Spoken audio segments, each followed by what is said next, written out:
Hi, this is Regeline Sabat, also known as Gigi, and you're listening to Walk With Me podcast. My guest today is Jennifer Watson. Jennifer Watson is a Tedx speaker and she's a motivational speaker. Welcome to the show, Jennifer. Thank you so much for having me, Gigi. It is an honor, a blessing to be here and just connect with you and share some good information for your listeners.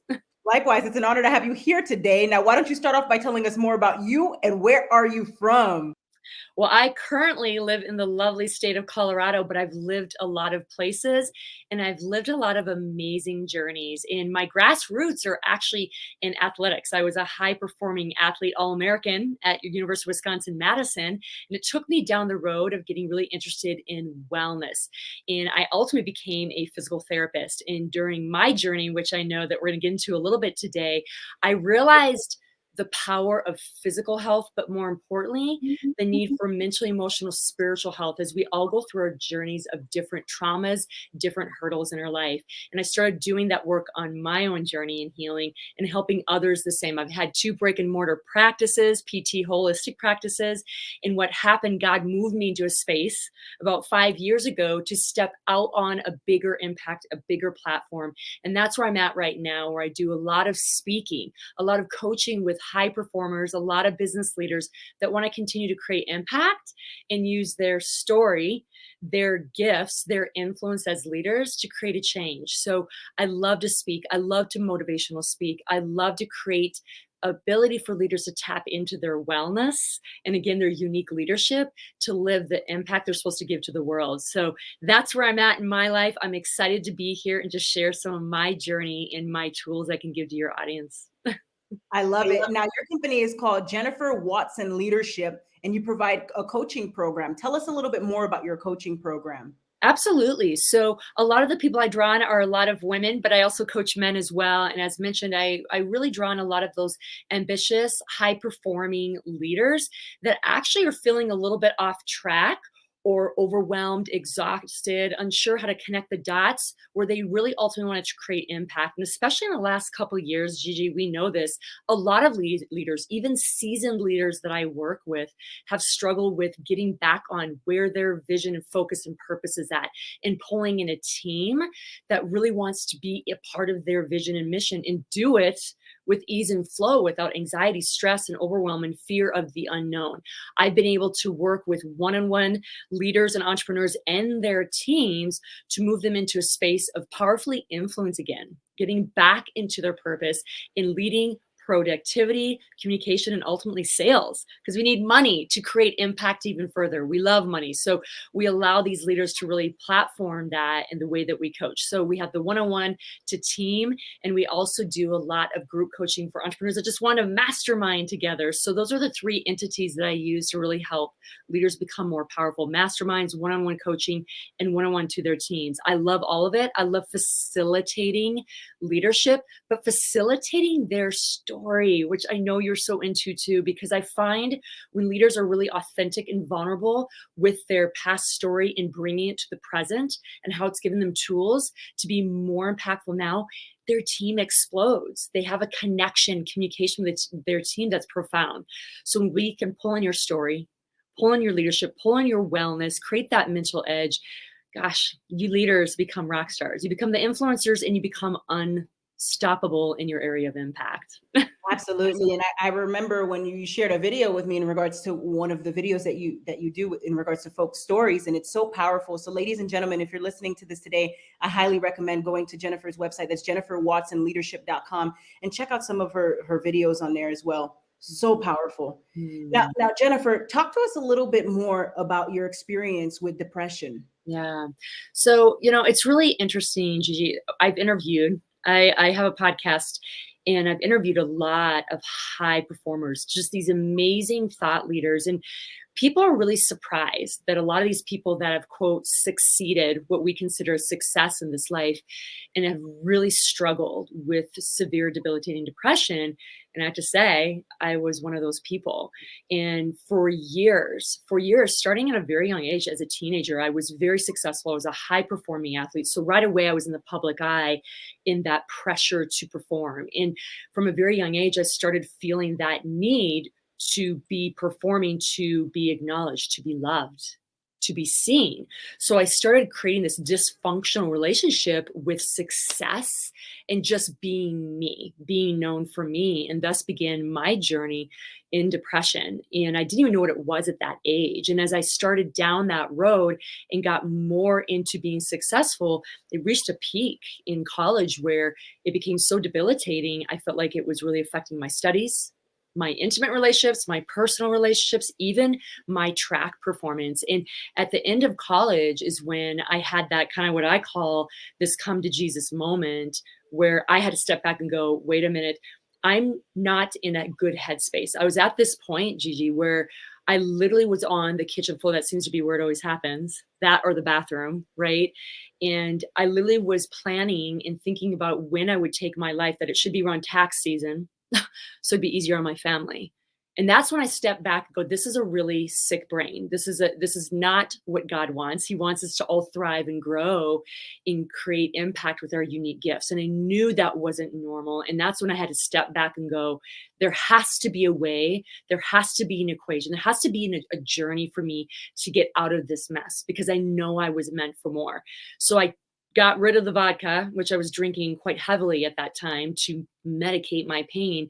And I started, praying and asking for people to be sent to me, people, places, and opportunities to help heal my brain. And that began my journey toward wellness, in particular mental wellness. And I hit it from all sides, Gigi, from nutrition to meditation, to prayer, to coaching, to counseling, to changing my environment and the people that I was surrounding myself with, to dealing with past wounds and other core beliefs I had in family dynamics. And I hit it hard. And everyone, I'm going to tell you right now, is it hard work?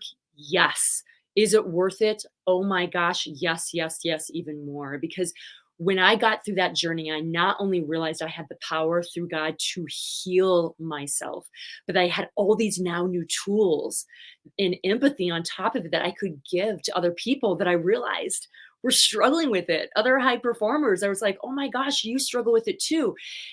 Depression doesn't isolate to a specific demographic, everyone. And when I realized that, and I realized that wellness was mind, body, and soul, it began my journey toward healing. So now I get to be here and share my story and share my tools that might be able to help you even sooner than it helped me, and empower you with tools that can absolutely change your life. You have the tools to do it. And Gigi, I will say this, I've had a lot of quote successes in my life, but when people interview me, the thing I always say, feel the most grateful, and I am so excited that I succeeded in this the most in my life, is healing my brain, is allowing myself to see hope. That gave me then tools and actions to move into a space that I could actually be impactful again, that I could be a light for my own darkness. So I encourage all of you, if you're in that space, reach out to me, reach out to Gigi. There is hope, there's tools, there's equations that allow you to move into a space of healing and thriving again. That's right. And thriving. Yes. It's so important. Now, you raised a great point in regards to the suicide, and I'm so glad that you're still with us, Jennifer. And on that topic, we see what happened here with Miss USA, and my condolences to her family as well. It's such a tragic incident that took place. And what are your thoughts on that? You know, I will say this, mental wellness, the platform has improved in getting people more aware of it. I mean, but I will say we have a long ways to go, Gigi, because the stigma is still there. There's still a lot in the dark. And when I hear stories like hers, right away my first response is, what could we have done differently? And when I say we, I mean the global collective. I'm not pointing fingers at friends that missed it, at colleagues, parents, or people that were just watching her in her journey. I do believe that more people struggle than we realize. And when we see stuff like this, the tragedy of someone taking their own life, you guys, it is a tragedy. I truly believe it's our opportunity to step back and go, what could we have done different? Not only in her situation, but how can we take that into other people's situations? A lot of times, let me be very clear, everyone, the symptoms, subtle, I'll say symptoms prior to someone taking their own life, are very subtle. They're not necessarily going to be out there overt. They often are feeling shame and guilt from having these feelings, so they're pulling in within more and more. So we want to be aware of subtle behavior changes, not just big behavior changes. We really want to invest in people. We are so busy, living our life, thinking about the next thing we want to do to be successful, and we're not taking care of the own people that are in our world. So when I hear what happened, it's not only devastating, but I take a deep breath and go, how can I change the mental wellness platform? How can I continue to create knowledge for people to not only see subtle signs of people hurting, but also give them tools to help support these people? Because there's so many things out there. And I hope that this story, among many, because I've worked with so many people that have had tragedy like this hit them. I've worked with military and PTSD. Suicide is very high rate up there as well. Sexual assault, very high rate there. And we really need to take this opportunity to give them tools and continue to give knowledge in places like this, in summits and events. Because when we have knowledge, we have power to help someone to be aware and then give them the tools if they can't help themselves. Because when they're in that point of wanting to take their life, you guys, they do need us. They need us to come in and support in a very beautiful, gentle, loving way. So that's kind of a long answer to your question, but my heart breaks for her family. And again, I go to how can we ask a powerful question? What can we do different? How can we support people like her? How can we learn from this so we can make sure that people aren't doing this? Gigi, the last couple of years, I mean, suicide rate has skyrocketed, and we continue to ignore tools that are out there. And we're in America. We have more tools and access than most other countries have to creating good health, including mental health. So it starts with conversations like this. It starts with giving people the tools. It starts with giving them the opportunity that it's okay to talk about mental health. It's no different than breaking your arm, Gigi. It's not physical. We can't see it, but it is physical. It's in our brain and our gut. I do a lot of work with gut brain axis and heart work that really helps optimize brain integrity and creating better choices. But until we understand it is physical, we just can't physically see it. It is just a struggle. It doesn't make you more or less than someone else. It makes you have a thing that you're struggling with, and let's do something about it. That's all it has to be. And when we can really focus on that versus putting into a stigma like, oh, she has or he has mental health issues, that's where the problem lies. And when we get that out of that stigma and move into a space of something just happened that's horrible, what can we take from this and give the right tools so it doesn't happen again? We have an awesome opportunity to create a change for those out there that also want to take their life, that we can save a life with conversations like this. Absolutely. And while we're on the topic of a suicide, we actually have a listener who chimed in here and says, I do not want to be around anymore. Jennifer, what would you tell that person? Thank you for first and foremost for coming on and being vulnerable with that. I'm going to encourage you just right there, listener. I don't know what your name is, but I want you to know just by doing what you did is a shift in the right direction. And what I mean is that you have stepped out of this pain, out of the closet of your own pain, and stepped into the light to share with us. That right there starts a domino effect. I see this all the time, you guys. The first step with people that are feeling these feelings is tell at least one person that you trust. One person. You guys, it doesn't have to be, hundreds of people. It starts with one person. And that's what I started with, you guys. I didn't want to be around either. And I remember when I told just one person, it was a family member, the emotion, the pain started settling a little bit. I started getting recommendations from people I trusted, and the domino effect began. So I don't want to be around anymore. I hear you. I want you to know that first. I hear you. I feel you. I've been there. I see you. And know that I think you are the most courageous person out there. And I mean that you're still making your bed and eating and hopping on this show and doing things day in, day out, even with this pain. You are a rock star. Please believe that. You are. Some of the greatest people who have depression, suicidal ideation are absolutely warriors, and know that. And second, you've done the first step. that I encourage everybody to do, to step out of that darkness of shame, guilt, fear, whatever you're feeling in telling us. I'm telling you, when you get off this radio show today, you're gonna already start feeling a shift, a little bit of lighter load. You'll get someone that comes to you. I believe that God gives us people when we step out in courage with our pain. And you just did that, listeners. So if you want to connect with Gigi or I on other tools, because I would want to know more about your story before I would give out tools that'd be a little bit more profound for you. But this is the first step. This is what I would tell anyone, is just coming on like you did to get it out of the darkness. Because right there, you just start feeling it calm down a little bit. I'm not saying a lot. And there will be more opportunities when you're in a calmer state, creative ideas to come to you, of other people to share with, who will then give you other ideas and tools. And the masterminding starts happening. And guess what? You got drawn here to our conversation today. That wasn't a coincidence. I want you to know that. That was not a coincidence. When you step out in faith and share your story, which you just did, we just received it, and we're two experts on this now. We have tools that can help you. So reach out to me. I know Gigi has my contact information, but I would love to hear a little bit more about your story. But know you've already started the domino by coming on today. Absolutely. And remember, you're not alone. Jigaman 420, we cannot see your name right now, which is fine. But we want to remind you that you're not alone, and to never give up, and to hold on to faith, hold on to God. You're not alone, and we stand with you. And thank you for listening in today. Yes. Jigaman 420 says thank you. Yes. Thank you. Yes. Now, Jennifer, you are also a sexual assault survivor and advocate. Tell us a little bit more about your experience surviving sexual assault. Absolutely. So I was in college. I was a freshman in college, and I was 18.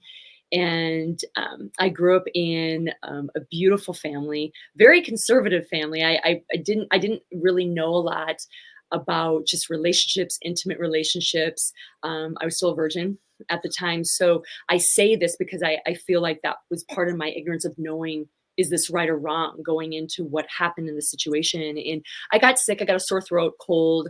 They thought it was strep. So I was sent to one of our college doctors that we had on campus, the student campus. And I remember going into the room, and he went in by himself. He was a gentleman. He went in by himself. And usually I was always in rooms, if they were going to do an exam, with a nurse, a female nurse, to be there and be present. And I had always known that. And he started the assessment without her in the room. And what happened, as I was laying there, I was there again for a cold. He actually penetrated me with his fingers through my anus. And he stayed there for quite some time. And I asked him, "What are you doing? What are you doing?" Because I was like, is this normal? Like, I was kind of shutting down. I'll be honest, Gigi. I was like, is this normal? Is this not? That whole shutdown that happens when you're feeling significant fear, like a fight or flight or freeze often happens, everyone. A lot of people, side note, wonder why a person doesn't always fight back, or a woman or a man does not fight back. Often when they're feeling severe fight or flight, or severe freeze, or severe case of possible dying, because you feel like you're being overtaken, you can freeze. And that's what happened to me. I asked what he was doing. He said, "Oh, this is normal." And then he stayed there for, I'm like, this can't be normal. And then the door started opening. He removed his fingers, and very quickly. And then the nurse came in and was very surprised that he had started the exam. I could tell by her face. And she's like, "Oh, you've already done your assessment. I thought you were waiting for me." And then he brushed it off and then walked out of the room. And so he knew he had been caught. But I was 18. I was in shock. I didn't tell anyone at first. I told my mother later, but I thought, of course, what did I do wrong? Did I not be clear on what my problem was, right? The same stuff that we go through when we have been assaulted of some sort. We freeze, we blame ourselves. I went through all that. I didn't know if that wasn't wrong. I wasn't sick a lot. And then when I started coming out after my freeze and sharing with my family and found out, no, it was not normal, is when I felt absolutely just terrified of men in general, but also terrified of myself, that I didn't step up. That shame that comes in, and I withdrew for many, many years, and it really influenced many of my intimate relationships, really in college and later because of my fear. And I knew that subconscious fear that was happening from that incident. And by the way, you guys, it doesn't always have to happen like that. There can be other ways of being assaulted, whether it be verbally, when you're feeling attacked and you freeze. So this is just one example of sexual assault where I did the common thing. I froze and then I questioned myself and if I deserved it. And this is very common. And I'm going to encourage all of you that have been through sexual assault to, just like with depression, the first step is to talk to someone about it. If you feel you've been assaulted, you have. I guarantee you that's your intuition saying something. And it's very easy to pull back in shame and guilt because of what happened. Again, I was so young, but once I took the step, you guys, it took me a little bit of time. I was trying to, digest what just happened to me. I was in shock. I literally was in shock. So the first step for me was finally sharing it with the first person was my mother, but I didn't share anything with when I went home that day I just felt so in shock and also in shame that came quickly and all the other emotions that came after. But what I would encourage all of you, and what I learned from that is I needed to chat with someone right away. I needed to explain what was happening, not only so he was held, obviously liable for what had happened, but also for me to process my pain. Because as we all know, everyone, whether it's depression, sexual assault, or other things that we've maybe had trauma in that turns into quote shame stalls us. It pulls us back in the closet for years and it creates dysfunction, not only in our health, our mind health, our body health, our spiritual health, but it affects every area of our life, right? Our family, our friends, our money. And it did, you guys. I held on to that and I didn't realize how much I did until I started healing and I talked to one person and the domino effect continued where I started shifting. But it was very traumatic. And all of you that have been through it like me or feel that there has been some type of sexual assault, please give grace to yourself first and know that you've been through something traumatic. Getting a professional involved is important, but also reaching out, having that courage to reach out to someone right away when you feel something, a boundary has been crossed. That's another thing we fail to do quickly, Gigi, is not say something right away. So someone's held liable, but then our healing can happen. We pull it in so much and it affects, again, so many areas of our life for years to come.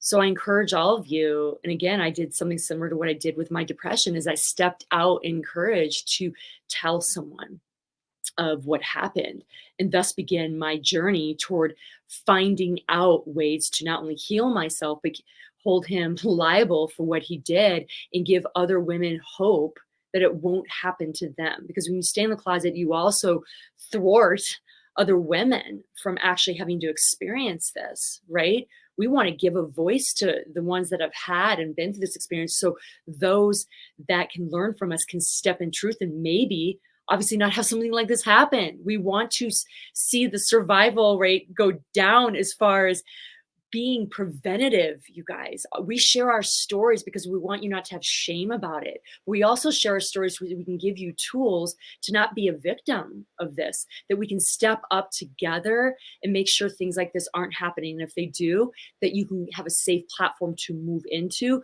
with us to give you tools to move it forward and know that you're a beautiful person, no matter what. Amen. And as a sexual assault survivor myself, my heart truly goes out to you, Jennifer. Thank you. Thank you. I appreciate that. Yes, ma'am. Now, what is your best advice to the audience for walking with purpose and living a life of happiness? Yeah. That is such a powerful question. And it's something that I work with a lot of my clients is getting back to their purpose, because many of my leaders that I work with, that's exactly why they're struggling and their impact in their business is they lost their purpose. After the last 2 years, they questioned their purpose, Gigi. They've questioned their vision, their mission. Like, what is my unique purpose? Why am I here? And guess what? Everyone that's listening, it's okay if you've questioned that. Even all my high performers out there that are doing their thing and creating impact. Honored that you've had that. We've all had that in the last 2 years. Okay. So I'm going to encourage all of you that are unsure what your purpose is. That's okay. Just know it's coming. What I will say about purpose, first and foremost, it's really important to get super clear on what that is. And again, if you don't know what it is, that's okay. This is where I start with everyone. Get super clear on what your purpose is. And the purpose is this. Write down with a pen and paper, okay, who am I? Who am I? What are my morals? What are my values? I'm not talking about your successes, the things you've done in this life that are good. I'm talking about what are your do or dies? What would you always stay or desire to stay in integrity with? And when you write that down, who am I? What are my morals? What are my values? Then guess what happens? The creative zone of your brain starts optimizing things that it really desires, things that it wants to create with you. Each of us have a unique gift that we're supposed to give to the world, a unique purpose, a unique calling. So when you start with that journaling, you guys, it's going to activate your brain to start bringing ideas of what your purpose is.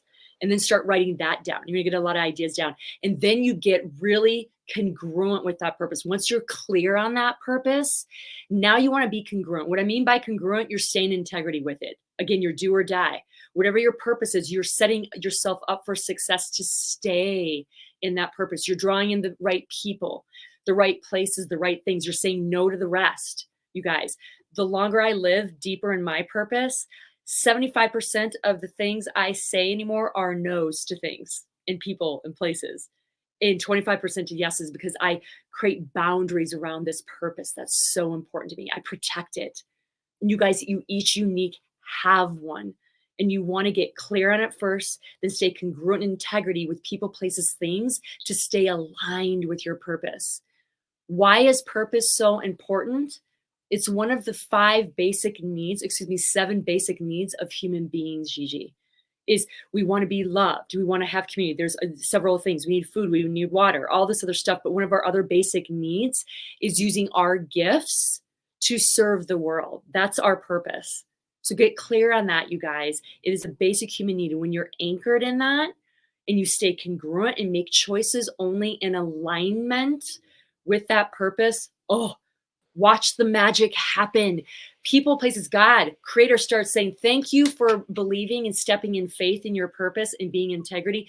People, places, things start getting downloaded to you, start being brought to you, you guys. Trust me, I see this all the time. It is truly that easy. When you're aligned in your purpose, the momentum you have in your life, the decisiveness, the assuredness, the willing to take leaps when you need to take leaps, the ability to influence your team at greater levels because they see your integrity and how sure you are about your purpose. People love integrity. They love people staying in integrity. They're drawn to that. Why? It's higher frequency. Okay. No matter if they are all about your vision or not, they're drawn to that. That's the natural way to influence when they're like, oh my gosh, Gigi, her purpose is so powerful. Everybody knows that on this show. And I can feel it from her, that energy. And it doesn't even matter if it's not my purpose. I want to be around her because her purpose is so emanating. It's so powerful because she's so clear. She's so congruent. She makes only decisions aligned with that purpose. And by the way, we're human. You guys, we're going to step out of that purpose sometimes. What I'm saying is when you put it out there and have people hold you accountable and only say yes to things that fan that purpose, you become unstoppable as a leader and influencer. All the systems, all the teams you want to communicate with, all the impact you want to make in your business and make money and all this other stuff, guess what? Is icing on the cake. When you get your purpose and stay in it, everything else, profits, prosperity, communication, impact gets easy, you guys. Every day of the week and twice on Sunday. Amen. And so important to stand in your no. I had someone ask me the other day, how do you have time for everything that you're doing? And Yeah. well, I don't say yes to everything. Right. Stop saying yes to everything. Right. And I would say that too. I don't say yes, you guys. High performers, and again, I've interviewed a lot of people like Gigi, and we look at, like, I call it the top 10 things that high performers do. And by the way, you guys, we're human. We fall in and out too. Okay. We give ourselves grace, then pull ourselves back in. But one of the things, top 10 things, is saying no more than yes. But I will say this, everyone, even when you say no more than yes, you're going to have days that are a little bit busier. But when you are in your purpose, gee, I know you agree, it feels so easy. Like I have the energy for it. When I'm doing my taxes and other things I don't like to do, you talk about draining me. Of course it drains me. But when I'm aligned in my purpose and I'm literally living it out, all these things are like my playground. It doesn't even feel like work to me. So not only, everyone, are you going to say no more to things when you're so dialed in, like, no, but you're also, the busy days, you'd be like, oh my gosh, it feels like playground. I was so busy yesterday and people were like, oh, are you tired? I'm like, I'm actually not. I had interviews, I had coaching clients, I did all this stuff, but I felt so giddy. I was making up a new program for my leadership teams, and I love it because it's my purpose. I want to help leaders be better leaders. I want to help leaders influence in their unique purpose with ease and flow and freedom, you guys. And that's my purpose. And when you're in that, the energy is there. But you do need to say no. You need to create boundaries, you guys. And I always say, I don't make a to-do list, I make an energy list of what I know I can handle that day and what takes more energy and less energy and what really feeds me and gets me going and things that don't. And I learned to either delegate or use this for different times. There's a lot of different physiology around that, everyone. And even with women in our cycles, there's different times of month that we're going to be more productive. I work with a lot of women and we make their schedule around their cycle, you guys. So that's real. So there's a lot of entities to this, but I will agree with Gigi. The number one, you will find the more you get congruent with your purpose and stay in it, you're going to say no a heck of a lot more than you ever say yes. And that is a power tool, my friend. I love it. Yes, very powerful. And you're such a powerhouse. Now, Jennifer, where can the audience find you? Yeah, so I'm the most active on Instagram at the Jennifer Watson. I answer all my own DMs. So if you guys want support or have additional questions for me, don't hesitate to DM me there. I'm also very active on LinkedIn at Jennifer Watson Leadership. And of course, if any of you want to look at my programs that I'm currently have that I'm updating, definitely visit my website at jenniferwatsonleadership.com. I want to hear from all of you. I want to hear how I can support you more because we're all in this together. And I want to see you guys live the impact and purpose that you were created for, and we can do it together. I love it. Ladies and gentlemen, make sure to check out Jennifer at jenniferwatsonleadership.com and all of her social media platforms as well. And Jennifer, thank you again for being a guest on Walk With Me podcast. You have a blessed day. Thank you. You're welcome.